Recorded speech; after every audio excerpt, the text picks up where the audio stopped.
The headlines: New Foreign Trade Minister of Switzerland still in disagreement with head of state. Brazil's head start in the Premier League causes uproar in Rio. Head-on collision on the M98 will have surprising results on the next farm year. Biotech company Metastasis makes biggest profit in history, while low-level employees have to work such long hours they can't even go home, so they have to sleep at work instead. America criticized by lots of countries for the use of privatized timeline protection.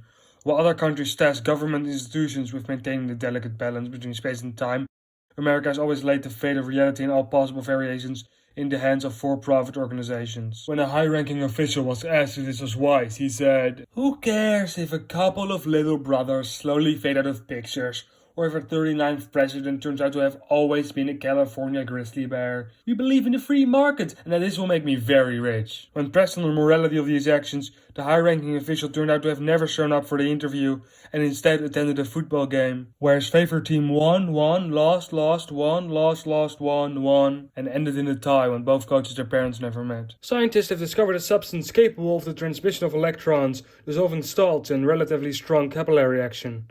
Some other scientists have criticized this study with arguments such as, "That's just water, that's just what water is." The scientists have rebutted with, "Well, we still did a bunch of intricate experiments and we did really find something. Sure, that might be water, but that's not nothing." The others have said, "Nuh-uh, that's not hard.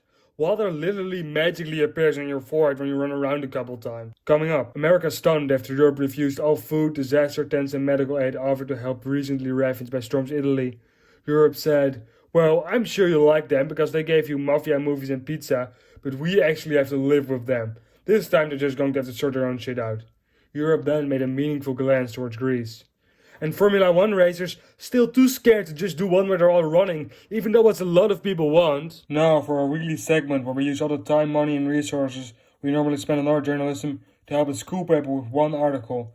This week we're helping the team at West Bergen with their upcoming article, "Are Mrs. Kelson and Mr. Conrad in love?" Without our professional help, they've managed to keep a pretty impressive score of the amount of times they've looked at and mentioned each other.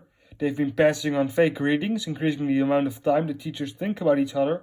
And one source we believe to be credible has even reported Mrs. Kelson biting her lip while passing Mr. Conrad's class.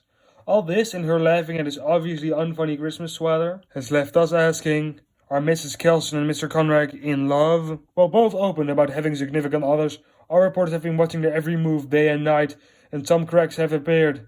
Especially Mr. Conrad's relationship seems to be hitting some bumps. Our mics inside his living room, bathroom, and bedroom have been picking up fights between him and his girlfriend. She complained about how he's been so on edge and paranoid lately, like he thinks he's being watched all the time. The hormone monitor we've been able to sneak in his body through his lunch has picked up a spike in prolactin, meaning this fight really got to him. We've done extensive research into Mrs. Kelson's past. Her relationships don't tend to last very long, except for one boy she dated for 5 years in high school. The relationship ended tragically when he passed away in a swimming accident. Him and her dad both painted, so someone should tell Mr. Conrad to explore his artistic side more. Also remember the time Mr. Kelson said she would only come to the dance if Mr. Conrad said he would. Sure, she was like being jokey about it, but she meant it. So, will their palpable chemistry and their sheer cuteness get them together? We and the children of West Bergen certainly hope so. Coming up next, 2 truths and a lie.